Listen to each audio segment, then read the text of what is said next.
Good morning, everybody. Welcome to Jason Mackey's First 10, a short version podcast talking all things Pittsburgh sports. Today is Monday, December 9th, coming off a Steelers victory over the Browns, 27-14. Some impressive stuff there. Want to get into that, what led to it. Honestly, the biggest takeaway for me is it sets up the rest of the Steelers season in a way that you would want. Three teams, next three opponents, at Philly, at Baltimore, Kansas City Chiefs here at home, combined 30-8. It's the biggest pocket of the season. Everybody was looking forward to these three games in 11 days. Well, now they're here, and the Steelers took care of business against the Browns. I'll tell you about why I think that happened and why I think that's important. Also want to get into some Hall of Fame talk with Dave Parker and Dick Allen. A big day for those two guys. But first, want to remind you this show is brought to you by Edgar Snyder and Associates. If you're injured in an accident, you're probably wondering what's next. For over 40 years, Edgar Snyder and Associates has helped injury victims answer that question. Whether it's gathering evidence, collecting medical records, or dealing with insurance companies, Edgar Snyder and Associates has helped over 75,000 people handle what's next. Call 1-800-94-EDGAR or visit edgarsnyder.com for a free consultation. And remember, there's never a fee unless they get money for you. So there was an interesting message coming out of the Steelers locker room that it wasn't a get-back game, it was a get-right game. And I started thinking a little bit more about that and where it came from and that consistent messaging. Well, it's tied to the Browns game, the loss in Cleveland, the snow game, right? Gotta be.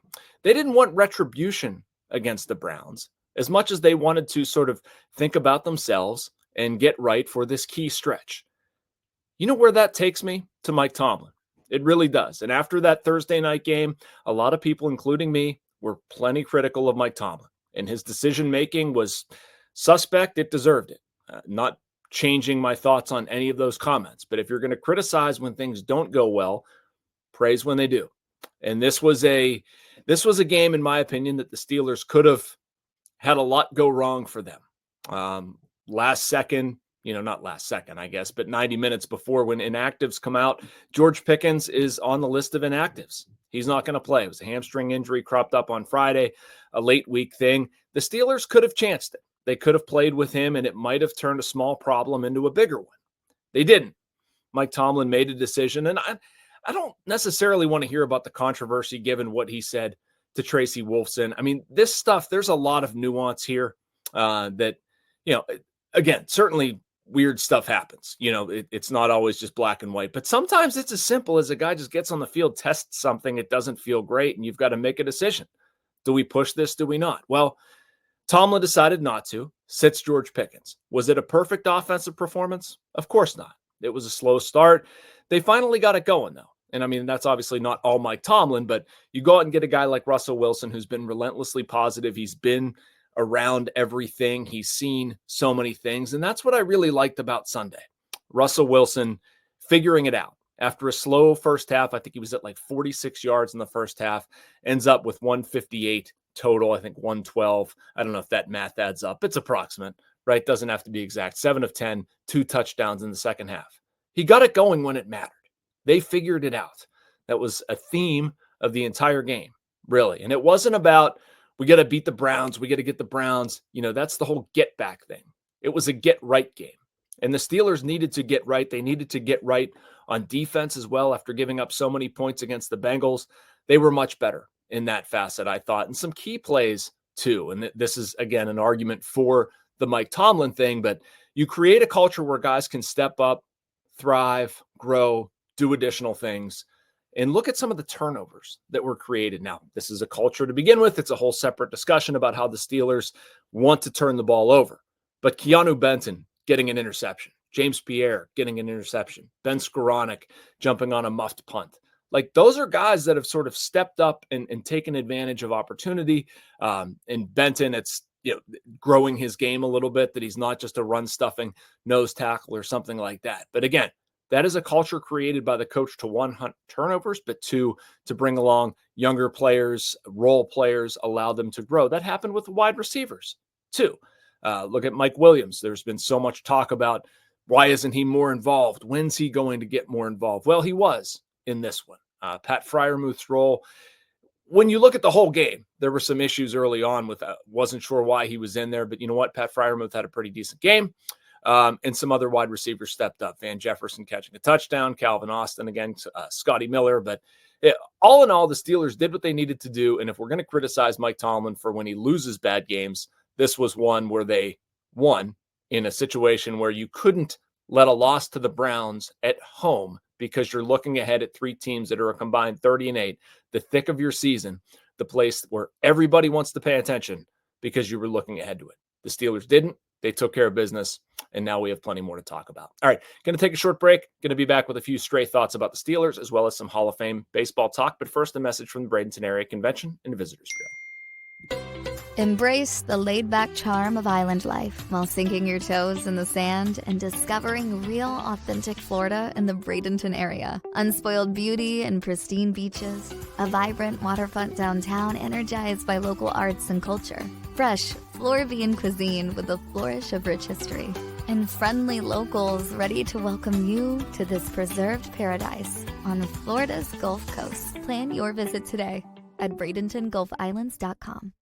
All right, welcome back to First 10. I'm Jason Mackey. We're here middle of the morning, Monday through Friday, and talking all things Pittsburgh sports. So one thing I didn't get to in the first half that I wanted to was Chris Boswell and how impressive he's been. Not that you need me to tell you that, but look around. We saw it on Sunday again. Dustin Hopkins missed 2 key field goals. I thought that was a place where the Browns inevitably let the game get away from them, and Hopkins has been he's been erratic this season, to say the least. He's missed 9 of his 25 attempts. That's the most in the NFL. Boswell has obviously been the exact opposite. Evan McPherson for the Bengals has had some troubles. Justin Tucker has been just as bad as Dustin Hopkins. As Boswell has been the best kicker in the NFL. Just absolutely incredible. Kicks a 54-yarder. That's his 11th from at least 54 yards. 11th from at least 50 yards. Leads the NFL with 36 field goals. Very, very impressive. So, going to switch to baseball now at this point, and Dave Parker and Dick Allen. Obviously, this is something that hits home to me as a former baseball writer, and Dave Parker covering this angle, talking to Dave a whole bunch, knowing how much it means. It's long overdue. Obviously, you can go through their list of accomplishments and that sort of thing, and please do, post-gazette.com. Andrew Destin wrote about this from the winter meetings. But one of the things I was asked a few times yesterday, and I keep thinking about, is why now? What finally led to these guys getting in? And I think a lot of it has to do with how we think about the game, to be honest with you, that we consider different things in Hall of Fame voting as the game evolves. OPS is one. I think that countable stats aren't quite as, I'm not saying they're irrelevant, but I think they've probably been diminished a little bit because of how the game's being played. And there's just kind of a widening of the net, as there should be, for some things where you don't have to have 3,000 hits. Although I look at Dave Parker and say, you're close enough. You're close enough in his accomplishments and all that stuff. But there's just some nuance here that I think it was important for those guys getting in. For Dick Allen, it was both the stretch of time thing, where he had a run from 1964 to 74 where he was one of the best players, maybe the best player in baseball, depending on what metric you want to go by. But one of the ones that sticks out to me is something I use more in my writing is OPS, on base percentage plus slugging. And if you look at that, you also look at OPS plus. That's something else. It's a number where 100 is considered league average. I think a lot of you watching this probably know that, but if you're above, that's really good. And Dick Allen from 1964 to 74 had a 165 OPS plus. Nobody was better. That's really, really good, clearly. Willie McCovey, 161. Hank Aaron, 159. Same for Frank Robinson. When you're that good for that long, beating those types of players, how are you not in the Hall of Fame? And again, preaching to the choir, a lot of you watching this probably very much in agreement that the Wampum Walloper should have long ago been in the Hall of Fame. And it's the same thing with Dave Parker. And it's more of a height of his powers kind of thing. If you look at Dave Parker when he was at his best, that 5-year run, 909 OPS. 321 average, 377 on base, 532 slug. Absolutely incredible. 3 Gold Gloves in that span, 2 batting titles, an MVP, World Series, all this stuff. Another number that jumped out to me is like the collection of things. 2,700 hits, 290 or better average, 300 or more home runs. 4 guys have done it. Dave Parker, Al Kaline, Mel Ott, and Hank Aaron. But I think a lot of it is looking at those stretches, those dynamic stretches of play. They've both defined, Dick Allen and Dave Parker, where they were as good as anybody, if not better. And it is awesome to see those things rewarded. It'll be awesome to see the Cobra get to enjoy it. I wish Dick Allen could have enjoyed it, while he was alive, but good on the Hall of Fame committee. I don't want to get this wrong. Hang on, the classic baseball era committee ballot. Those things have changed about 900 times. But anyway, some good news in the baseball world. I'll be back tomorrow to talk a little, going to get into a little Pens, a little college football, a lot of stuff going on. So make sure you like and subscribe. You can get all of this content and much more from our Post-Gazette YouTube and North Shore Drive podcast channels. Thanks for checking out First 10.